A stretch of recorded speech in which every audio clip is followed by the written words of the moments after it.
afternoon.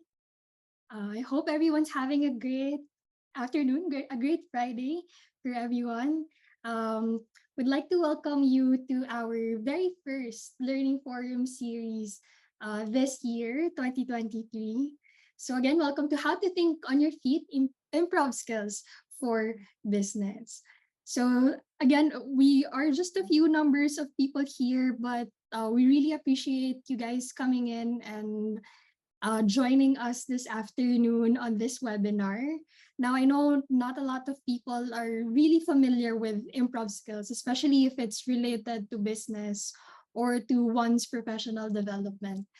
Yeah, but for today, that's what we're going to learn about more with our special speaker, one of the most sought after executive coaches and facilitators from our pool at Quintigral. We have this afternoon Mr. EJ Zara. Yes, the floor is yours, EJ. Thank you.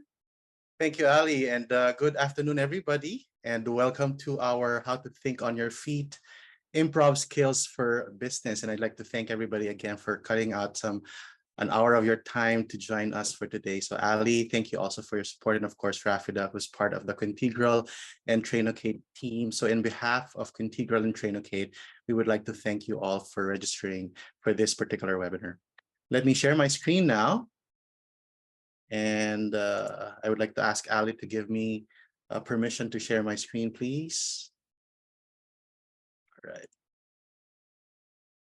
So I see a couple of people who I'm familiar with here. So I'd like to say hi to everybody. Okay, here we go. All right. So let me share my screen. And I hope that you can see my screen already. Okay, so how to think on your feet, improv skills for business, and what to do when you have to speak on the spot. And I think a lot of us have been in situations where we are asked by, let's say, a boss or a colleague to answer a particular question. And of course, that question would. Okay, so how to think on your feet, improv skills for business, and what to do when you have to speak on the spot. And I think a lot of us have been in situations where we are asked by, let's say, a boss or a colleague to answer a particular question. And of course, that question would need some time for us to think through them, yet we are asked by that person to come up with an immediate answer. And so how do we answer that on the spot? And that is exactly what our webinar is all about. I am very humbled to be your facilitator for today. My name is EJ Zara, and I am the management director for a consulting company as well. I've been working with Quintigral and Trainocate for uh, how many years? 10 years already, I think. And it's always a pleasure to be a facilitator and, of course, an executive coach for them. I just recently graduated with my PhD in leadership and organizational development at the Ateneo. And I am very, very happy to, of course, also share my learnings from the academe and, of course, tell that via on-the-ground storytelling to everybody. And part of that, of course, would be a lot in terms of the leadership space. And I do think that communication skills, and thus where improv skills for business actually is very important when we talk about leadership. And when we talk about, of course, our leadership development, especially in the VUCA environment, communication skills would really have to be enhanced so as for us to, of course, thrive in the future. Now, as we get started, I know that for most of us, the following is actually really a workplace nightmare. So imagine your boss telling you this without any warning in a critical workplace meeting. And so, for instance, I'm going to be asking this to Carl, right, who, of course, is an employee. And this is the question to Carl, for instance, for his boss or of his boss. Carl, I know I didn't give you any advance notice on this, but would you mind telling the rest of the company right now in this meeting your ideas about increasing revenues by at least 30% in the first quarter? And Carl might probably say, wait, I didn't know you were going to ask me this and I'm not ready. And of course, that's quite embarrassing as an answer. Or another employee might actually say, if it's not Carl, but ask the same question, probably come up with a percentage like, I don't know, 30%. and he or she is not even sure about 30%. Or somebody might answer, you know what, frankly, this question is above my pay grade. Are you just trying to make me look bad? And these are exactly answers that we wouldn't wish to actually say when we are asked that question. And so there, I think, is a better way. And this is how to learn to think on our feet, the way 1,000 generations of human ancestors had to do to avoid being a what's for dinner for a saber-toothed tiger, for example. And so, welcome everybody to our webinar. This scenario may have seemed something close to home to many of us. What skill could we actually learn that might lead to a better outcome? The skill that should come naturally to all of us and yet causes unnecessarily anxiety. And of course, this is the skill or the art of improvisation. Anyone can actually improvise. And it is not just within the domain of actors on a stage or comedians who think fast on their feet while on the stage. Improvisation, I think, is the single most valuable skill we can start learning, especially in the VUCA environment, and to enhance our communication skills as leaders. Learning to speak on the spot has been incredibly helpful at business meetings, negotiations, and of course, public speaking scenarios like what I'm doing right now. It is also vital, or it's also a vital skill for most of us who are introverts or who identify as introverts, preferring us to compose our thoughts as we prefer to compose our thoughts in our heads before we even speak. You know what? For many people, the idea of thinking on our feet is actually terrifying because we're such control freaks, and some of us are. We don't realize that we spend, however, a lot of time improvising. When you're talking to your best friend, for instance, you don't have a script for that, right? Because if you have a script for that, that will be quite awkward and surprising. It's actually silly to have a script as you talk to your best friend or as you talk to your wife or husband, right? And so that is actually an improvised way of talking or of answering. Even though there is more pressure at work, I know, than when chatting with a friend or with someone who's close to you, I guess the underlying skill is still the same. If we can talk to a friend about our yoga class or probably how our gym class went, we can learn to advance our improv skills in the office, like, I don't know, asking for a raise, for instance. So let's start our webinar with a poll so that we can make this as interactive as possible. And of course, you can always use the chat box for your questions. And if there are anything that caught your attention as you would like clarified or some nuggets of wisdom that you'd like to share with the rest of the members of this forum, please feel free to do so. So let's take a poll. For you, our listeners, what is the hardest part about speaking on the spot? Is it finding the right words? Is it concern over making a mistake? Is it about fear of being criticized? Is it about you're sweating, you're shaking, some physical symptoms that manifest while you're speaking, or no one else in your office speaks the same language? Or of course, you're free to write in the chat box other things that you find hard about speaking on the spot. Thank you, Ali, for putting up the poll. And I see that a lot of us are having a difficulty in terms of finding the right words, concern over making a mistake. And I think that's actually a very, very important, well, it's a very scary thing to actually like really face when we're, faced with some difficult questions, for instance. Fear of being criticized. And I think a lot of us are validly afraid of that.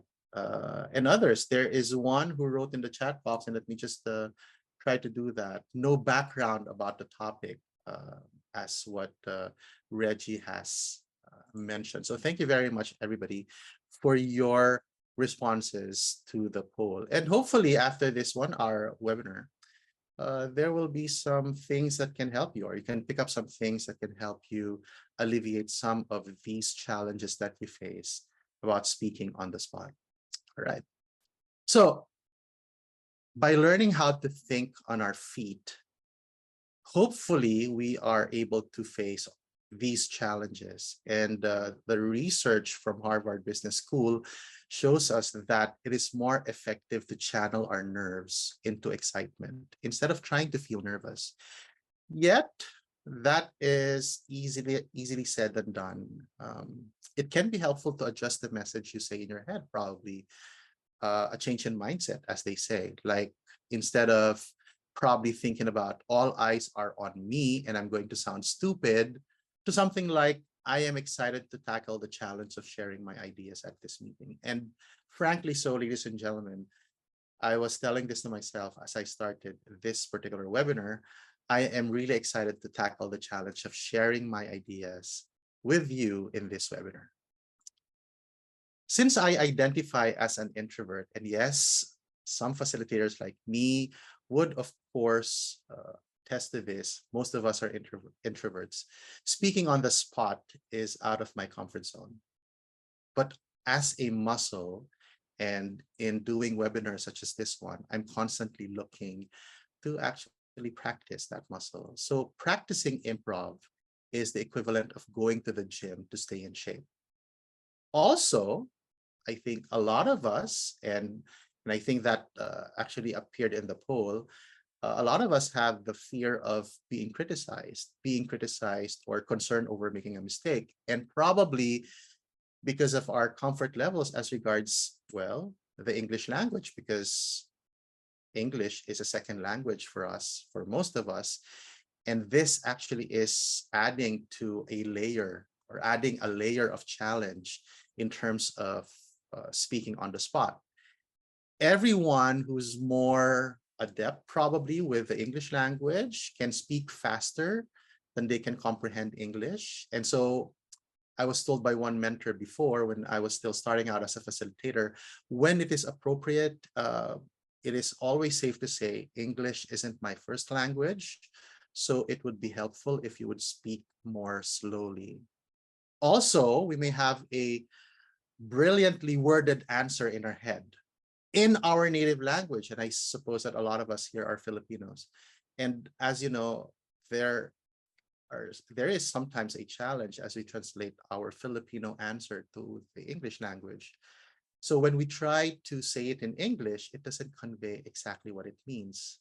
The improv skill set will help address hopefully all these challenges.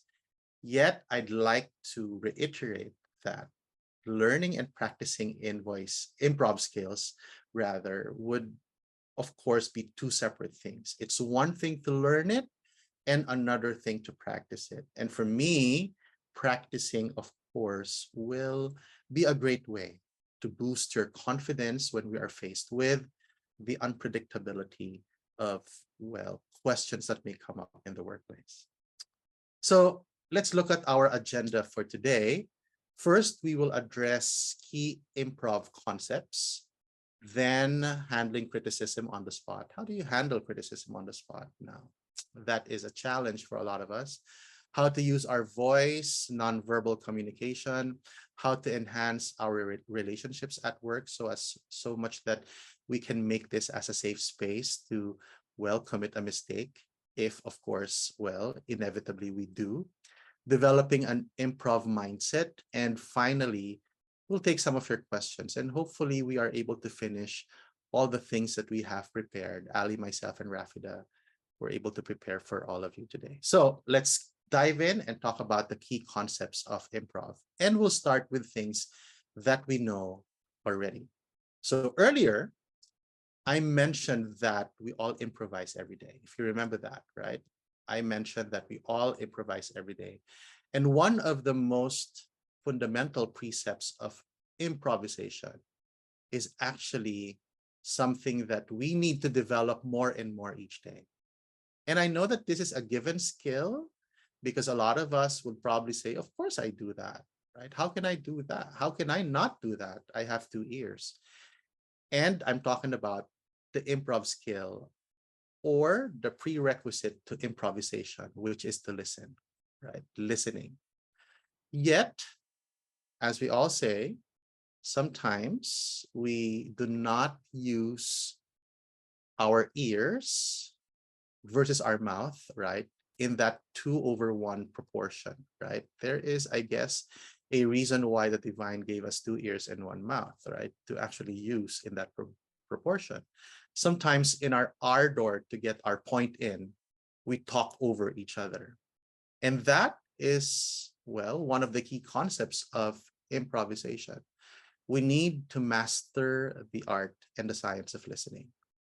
In fact, in a book called The Listening Life by author Adam McHugh, he points out that most of us think we're better listeners than we actually are. And we can always say that we're good listeners. Yet, we find ourselves at the end of the day tired, our jaws very tired from talking and talking. And so, is there a secret to listening? I don't think there is a secret for listening. And I do have some challenge as regards listening. But one technique that probably can help us is to let who's the one talking to actually finish their sentence without presuming that you know what they're going to say.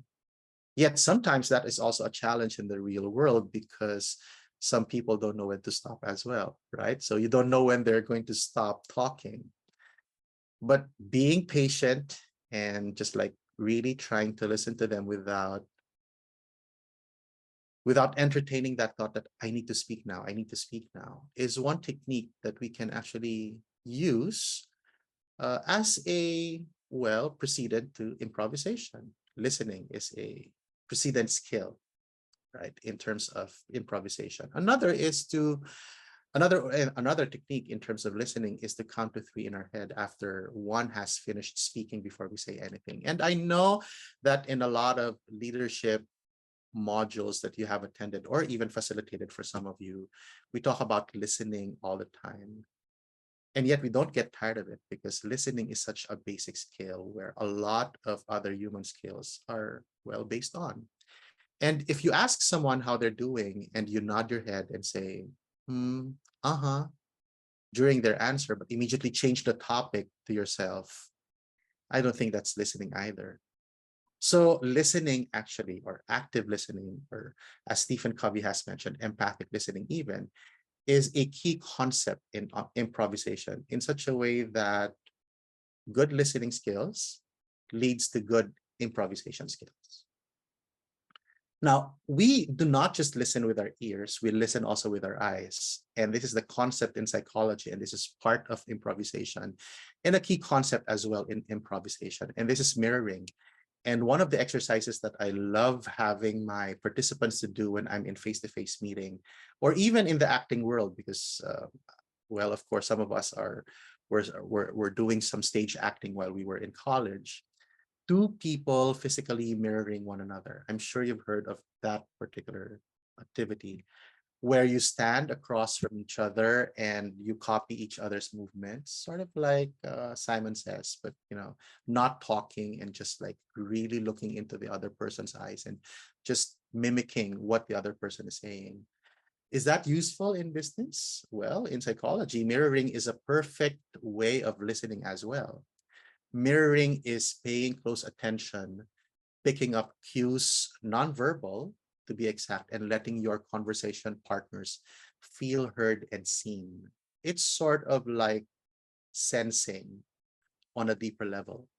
Sensing and listening are two different things because listening is, of course, listening to the content of what the other person is saying, but sensing is sensing the energy of that person and sensing it from from the nonverbal cues that that person is demonstrating. It is a great communication technique and interpersonal skill you can build, and it is a key concept to improvisation. You can mirror physically. You can also mirror verbally by picking up on what others say, for instance, repeating a phrase or a bit of a jargon they've used. And I also would attest that this is a good rapport building skill when you actually repeat what they're saying and paraphrasing what they say, what they are saying using the words that they actually use. This makes another person feel heard. So mirroring is another key concept in terms of improvisation. Another, well, very, very important skill that a lot of us probably could actually do is what we call the yes and thinking. And this is in the concept in psychology where we do appreciative inquiry. And what is appreciative inquiry? Appreciative inquiry is the opposite of the scarcity mentality, where instead of shooting down ideas of each other by affirming first and then shooting it down and saying that via yes, but we use yes and, right? So instead of yes butting each other, we use yes and I suppose you've heard of this too. This ties in beautifully with one of the more important concepts in improv. And yes and is the core molecule, if I may say, of improvisation. The yes part means you accept an idea that another person is putting forward, and the and part means that you add something, such as an idea, detail, or clarification. And what it does is that it doesn't polarize the conversation. It doesn't like shoot down ideas. And what happens is that the energy becomes more positive in terms of building on each other's ideas. And as you build on each other's ideas, you appreciate each other's ideas so much so that people can just like really come up with answers on top of each other. And before you know it, you have multiple options to actually choose from in terms of, let's say, solving a problem. Yes, and is a good way by which we can practice improvisation. So instead of yes butting each other, particularly in, let's say, brainstorming session, yes and is a good concept to actually also put in as a way by which we can improvise. Yes and is, of course, the opposite of blocking. And blocking is, of course, one way of shooting down ideas, right? So it is when we reflexively say no. Or sometimes we say no, but we do some roundabout way of saying no, but actually it's a no at the end, right? And so I think that's what the yes but is all about. Yes but is actually a no, yet we want to sugarcoat it by saying a yes when it actually it is a no. And blocking, of course, again, polarizes a conversation. And what it does is that it shuts down the way by which we can think dynamically and just in the flow of answering some questions. And again, blocking is also a way by which we do not form relationships as much as we wish to, right? Now, I'd like to also mention to you that there are times when yes, but actually works. But of course, if you'd like to push with better options or a lot of options, which you can probably just have conversations on how to trim them down eventually, then go for the yes and instead of the blocking or the yes but. And of course, options would always be good in terms of improvisation, right? That's the way by which that's the result of improvisation. We want to come up with more ideas. We want to come up with creative ideas. We want to come up with innovative ideas, and blocking and yes but may not necessarily be helpful in that. Now, speaking of brainstorming, uh, all of the ways by which we improvise, or all of the, well, an opportunity that we can actually practice improvisation would be during brainstorming sessions in the workplace, right? And if somebody says, I have a crazy idea, and we probably have some biases as regards crazy ideas already in the office, because sometimes we're like do not have the resources, or sometimes there's just like too much crazy ideas already happening in the office. Well, that kills the culture of improvisation. And so brainstorming, the real one of it and the authentic brainstorming, is really to understand that there will be crazy ideas thrown into the table, and we respect that. And that's where the safe space and the safe space concept comes in, that we do not judge people based on the ideas that they've actually like come up with. And going deeply into forming improvisation, an improvisation culture in the workplace, sometimes the culture in the workplace is the one that impedes us from improvising. And one of the ways by which we can kill that culture of improvisation in the office is to shoot down ideas in brainstorming sessions in the workplace. And so part of the key concept of improvisation is to observe how we brainstorm in meetings, how we entertain ideas during meetings, and how we actually build on each other's ideas when we do our brainstorming meetings in the workplace. And so let's do another poll. And I'd like to just like go deeper into brainstorming. And I'd like to ask Ali again to help me with this poll. What is your greatest fear when brainstorming? Because as I've mentioned to you, brainstorming is one of those opportunities in the office where you form a culture of being in a safe space. And being in a safe space allows you to to say crazy ideas and build on each other's ideas. But what is your greatest fear when brainstorming in the office?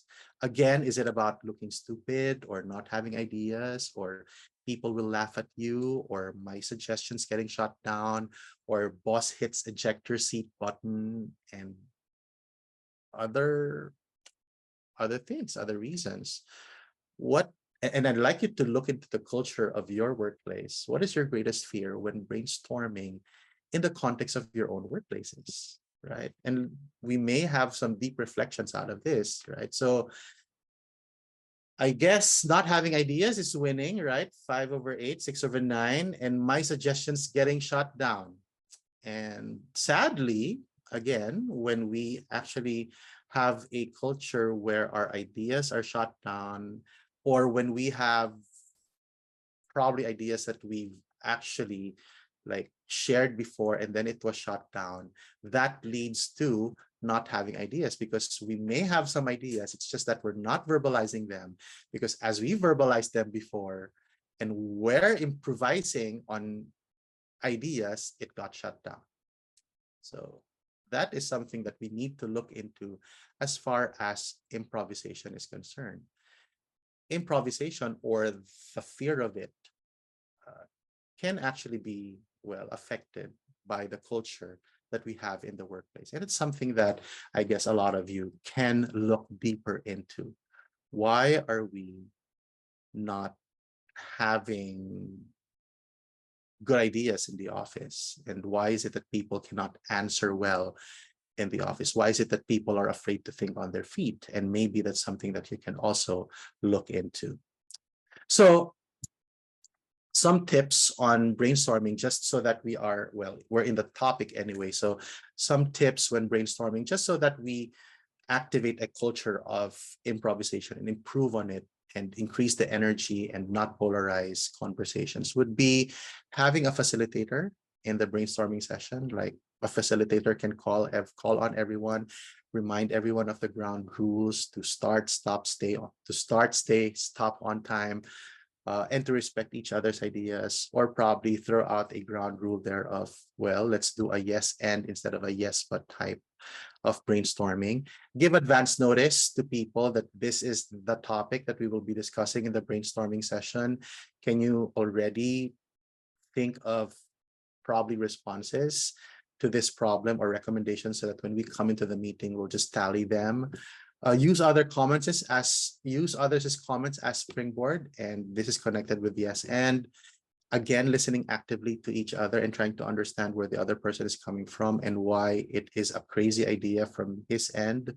And of course, again, as we've already mentioned, yes and. I'd like to just like really pin these bullet points, just so that we know that brainstorming sessions and during meetings actually promote a culture of improvisation, or not promote it in the first place.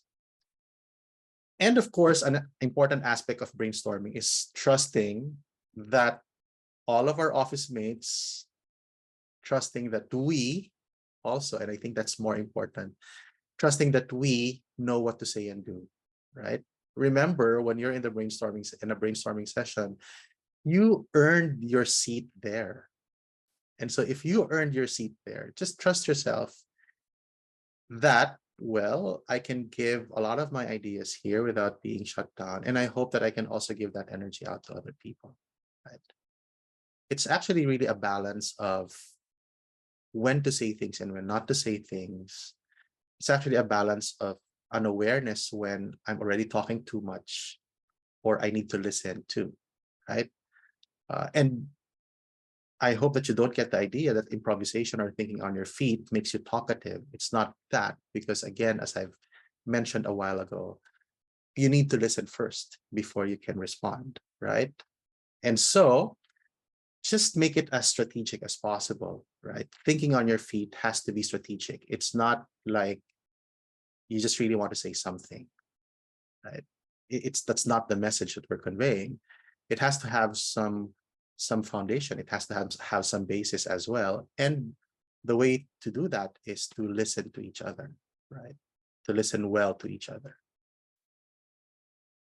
Trust, of course, and this goes now to a deeper level of why we would want to think strategically on our feet, because we also want to protect relationships. We want to enrich our relationships within our teams, right? And again, communication skills, and I suppose that a lot of you are leaders here, right? When we think on our feet, we also would want to be watchful of the words that we use, because the words that we use as we think on our feet and as we speak will affect our relationships. And at the end of it, what we want is to have a culture where people feel safe, and people do not feel safe when they are attacked simply because of the words that were not strategically well thought out, And so enriching our relationships, hopefully, is a goal within that improvisation space, right? We would like to think on our feet, yes, but of course, thinking on our feet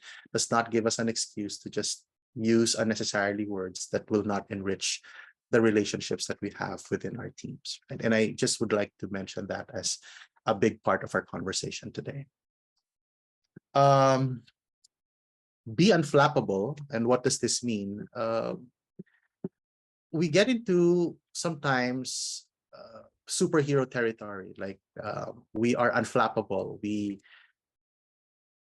know everything, right? And of course we would like to be unflappable, yet we also wish to understand that sometimes being unflappable creates an ego of not listening. Again, improvisation is, and thinking on our feet does not demand us to talk a lot, right? It does not demand us to talk a lot. It demands us to be strategic communicators, to think on our feet, yes, yet be again mindful of it, being mindful of what we're going to be saying. And so, in terms of being unflappable, we also know when to hit on the brakes and pause, just so that people are also given the chance to have a win, right? And again, if we go back to the previous slide, it's really about enriching our relationships within our teams. I think the second agenda that we have is, sometimes in the office and sometimes in the workplace, there are tough questions that we have to answer on the spot, right? And this particular slide looks into how to think on our feet when there are tough questions that are asked on the spot, right? Like, what do we do? And I'm sure a lot of you can actually relate to some of these suggestions. So if there are tough questions on the spot, and probably a tough question that that probably was asked, I'd like you to think of a tough question that was asked of you on the spot, and it just like really caught you off guard, right? What is your go-to strategy, just so that you are not put into an awkward place, right? And so I'm trying to recall a tough question that I was asked on the spot.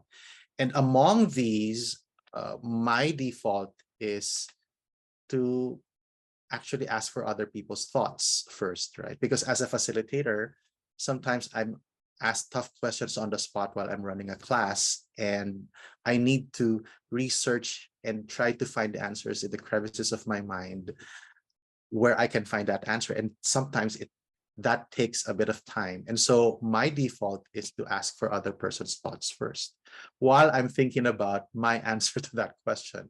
And I'm sure some of you who facilitates workshops such as what I do would do that particular method as well.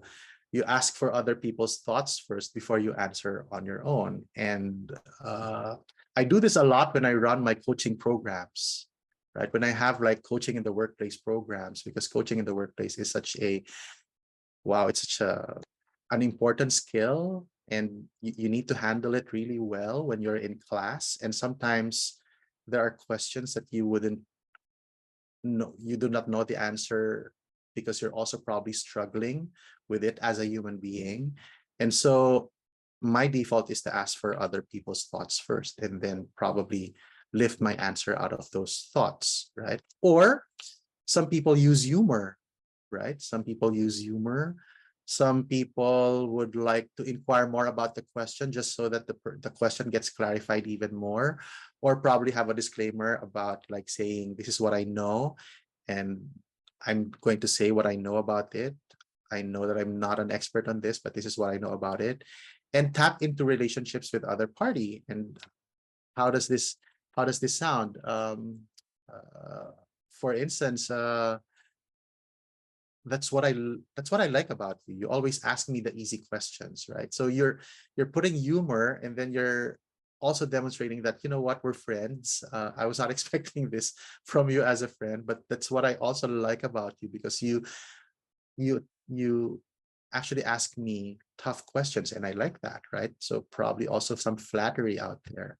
And these are some ways by which we can think on our feet when we're asked tough questions. And I'm sure you have your own defaults as regards this, and try to strengthen that default, and try to also probably develop uh, other ways by which you can answer tough questions. And these are, of course, our suggestions. Some people, what they do is that they plan, right? So for instance, if they have a presentation, and this presentation is, let's say, about sales numbers, and sadly the sales numbers are not registering as what management was expecting, they plan already they plan to answer the questions already that might be thrown at them. Yet, of course, that's a very good idea, except that there's always the unexpected question that we did not prepare for. And so I guess we would just really have to understand that no matter how much we prepare for, let's say, a question, sometimes we're just, well, really human, that we cannot just answer that on the spot, and we accept that. And so, yes, it's worthwhile to expect the unexpected and plan, but also give yourself space, and not probably self-flagellate when you did not think of a question that was actually asked when you were presenting it that already, because that always happens. I mean, you cannot have 100% planning all the time and control of what people will be asking. Yes, however, please prepare for tough questions that might be thrown at you when you present something like, you know, a sales digit in the red. Right. So to plan or not to plan, definitely to plan, right? Definitely planning can help us in terms of, well, thinking on our feet even more, because when as we have a plan, then there's something that we can start with, and as we start with it, then that can be a springboard for us to add on further to that idea that we have planned for. So to plan or not to plan, definitely, of course, to plan. Right. Now, our third poll for today would be, what do you do when you flub a line in a presentation, right? Because some of us, of course, will prepare and prepare and prepare and prepare for our presentation, and then the unexpected happens. We're like, wow, mentally, we just forgot what to say next. Or it just happens. We just like lost it. We just flubbed the line. We missed on it, that opportunity. What do you guys do? Right. And so I'd like to ask Ali to help me with a poll. What do you do when you flub a line in a presentation? Do you apologize? Do you call yourself an idiot? Do you go back and redo it? Do you curse and apologize for cursing? Do you blame another person's to pay, for instance, for distracting you? What do you do? So there's a poll up already. What do you do when you flub a line in a presentation where you actually prepared for, right? So do you apologize? And you know what? The factor of culture, I mean, not organizational culture, but like, uh, our ethnicity, being Filipinos, for instance, or from our culture of being a Singaporean or a Malaysian or an Indian, there might be a factor to it. And so I can see that some of your answers would be you apologize, you go back and redo it, you blame Bernice to pay for distracting you and use humor all the time, right? Well, the message here is, I guess, as much as you can, do not call yourself an idiot. And as much as you can, do not curse and apologize for cursing. Handle this with grace. If you flub a line, you flub a line, you probably would go back and redo it, right? For me, for instance, I don't even say, I apologize. I just go back and redo it. I don't even say sorry. I just say, let me repeat that, uh, and go back and redo it and do it better than how I flubbed it, of course, right? But some of you will have some defaults. But again, the message here is do not at all self-flagellate. Do not call yourself an idiot. Do not curse and apologize, because that shuts down your mental capacities for improvisation. And that might put some trauma, subconscious or unconscious trauma in you, and that might impede future habits of the mind while you're presenting. So thank you again for your participation in the poll. Now, using humor, of course, this actually works a lot.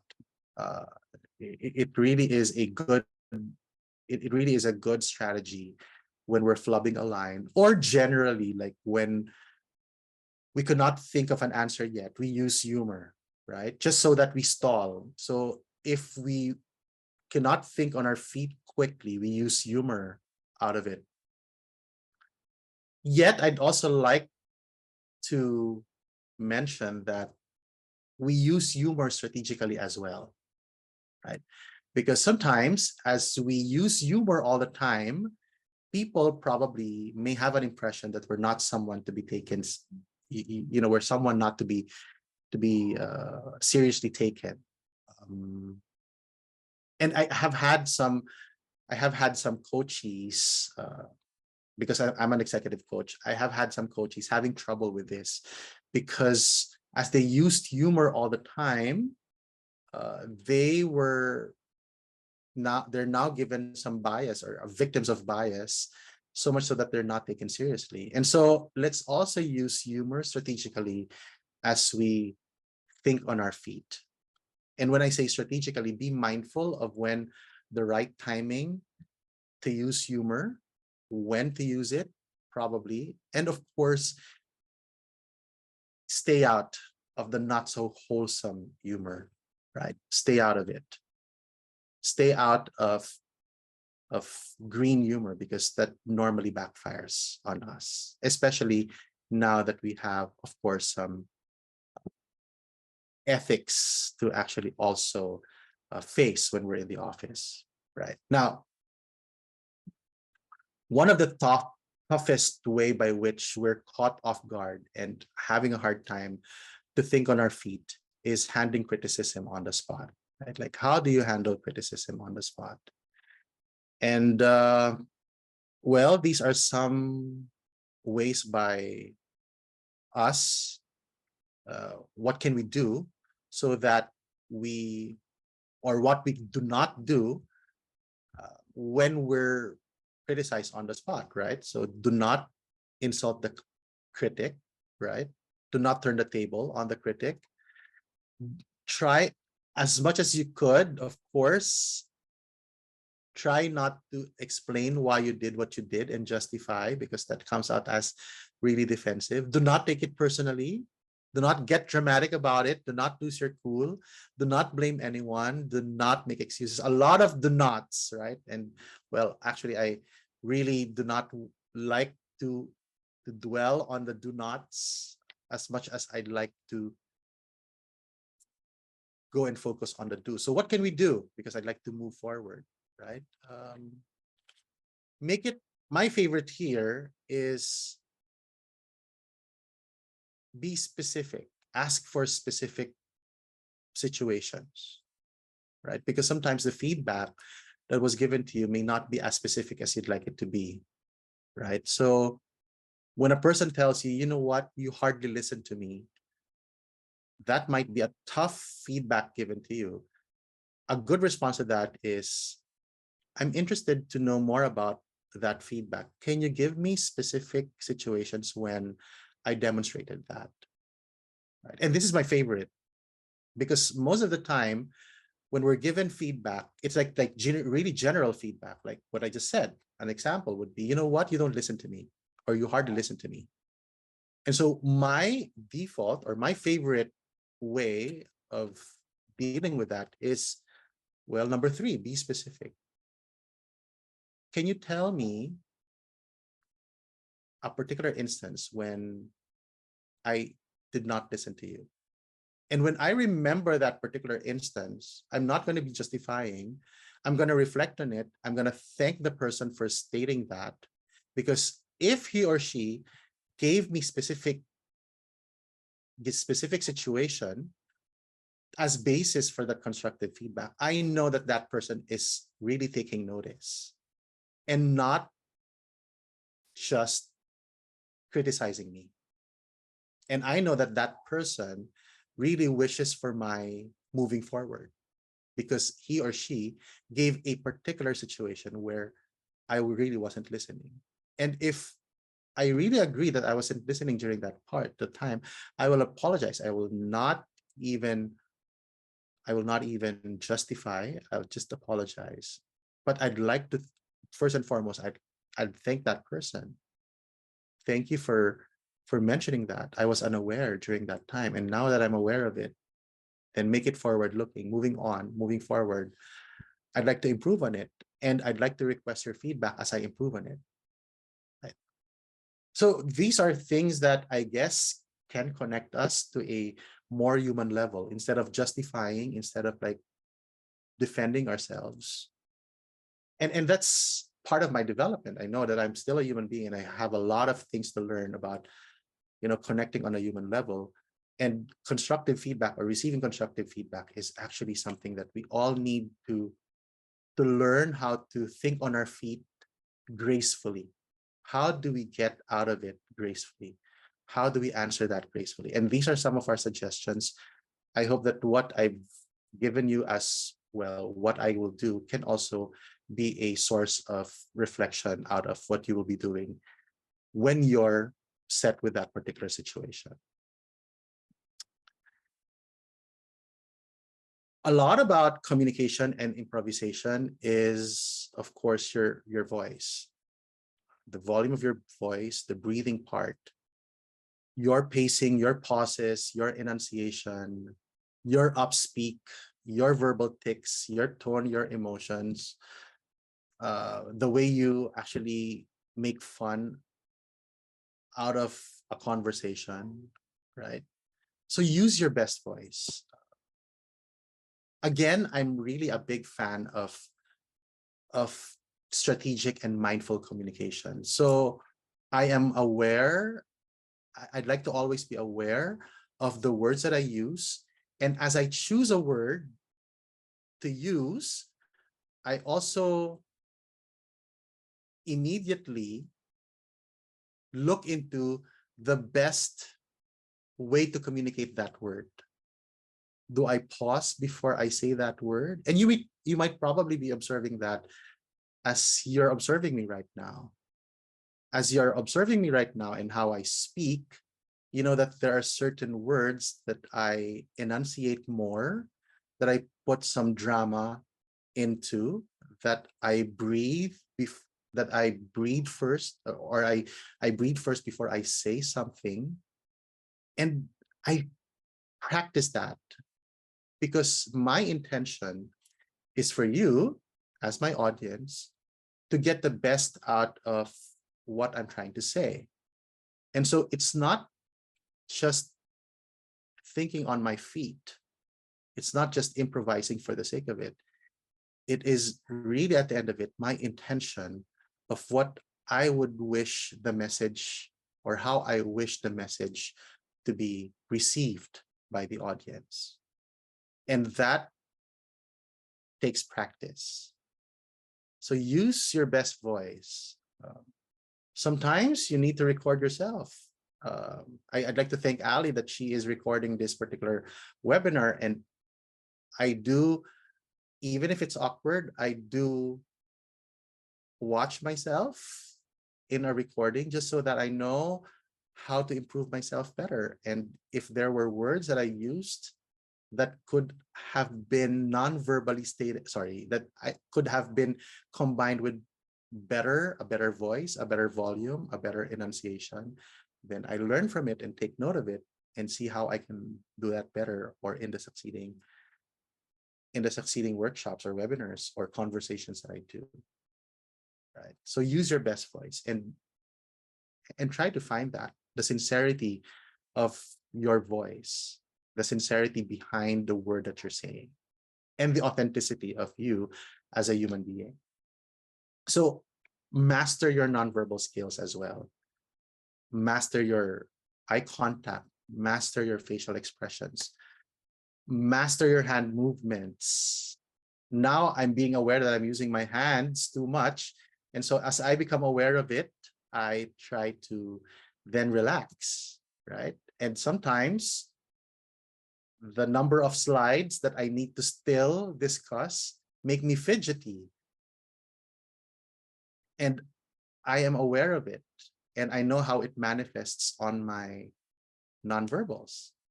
And being aware of it at that particular moment is thinking on my feet.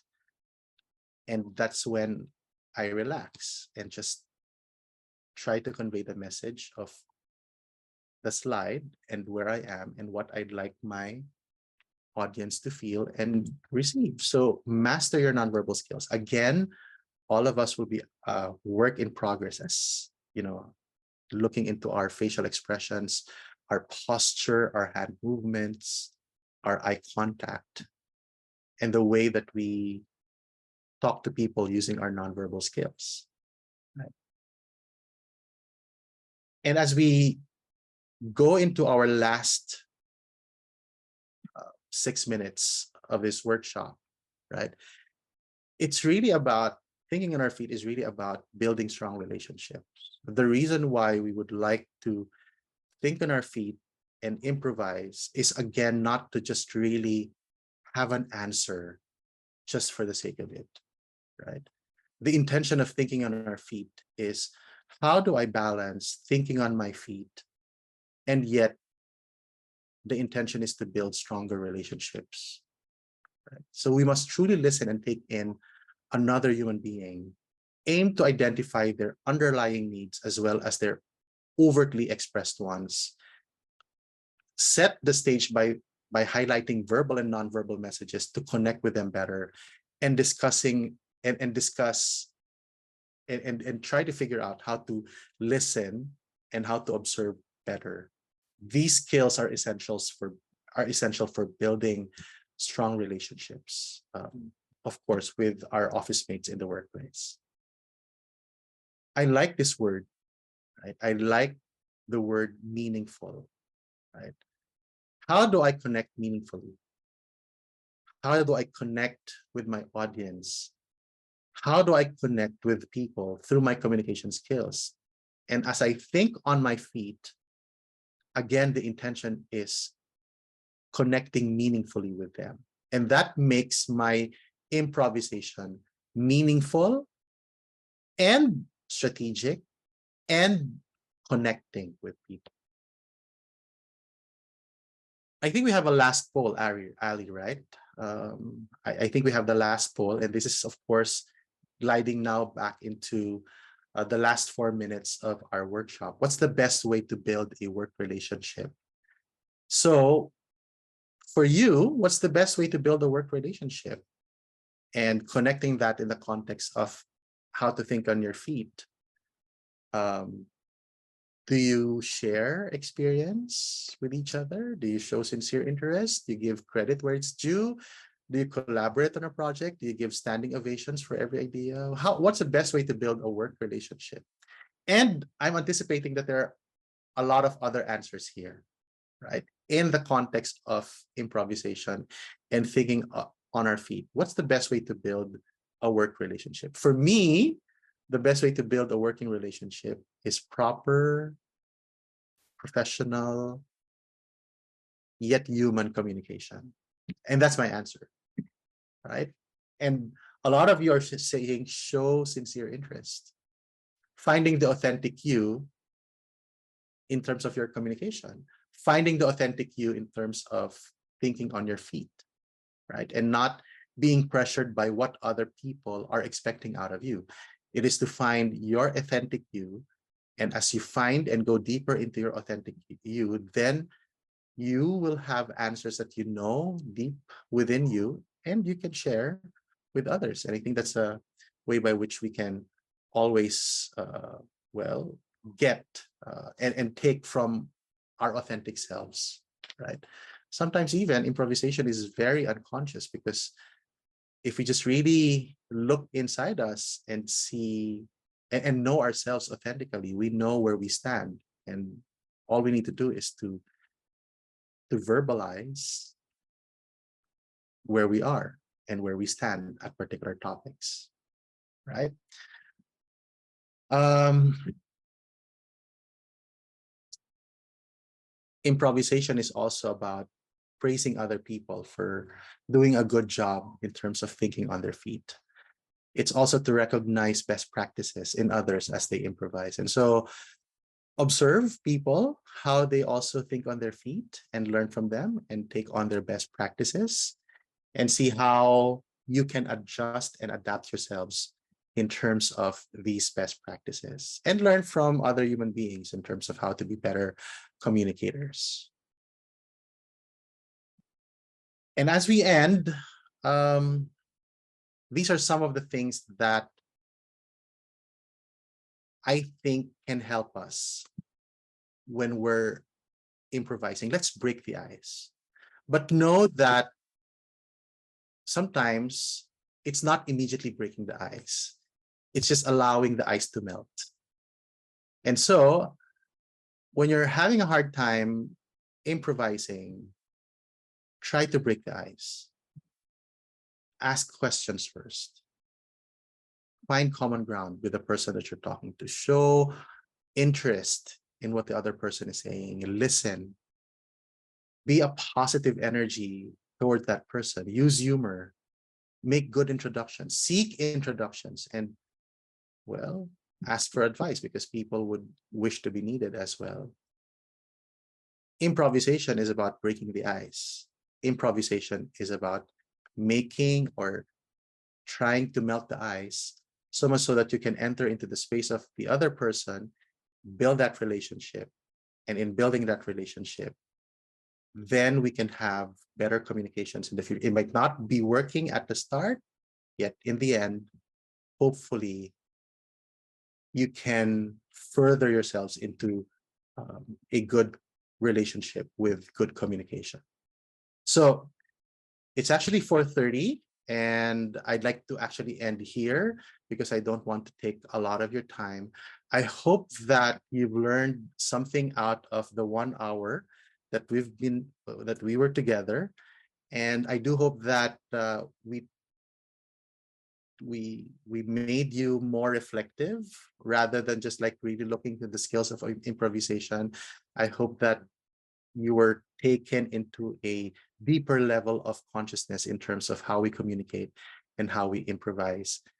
And hopefully this helps you in your workplace. Ali?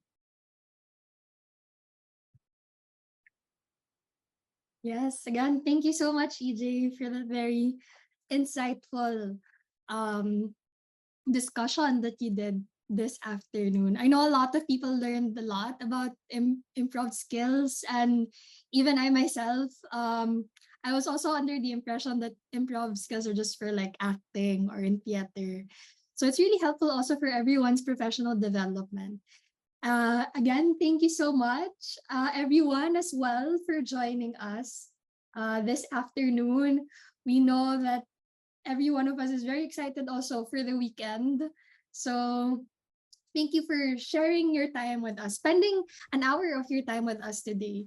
So, again, if you'd like to learn more about topics like this for your professional development, you can check out our regional public programs online via our website. So that's www.quintigirl.com.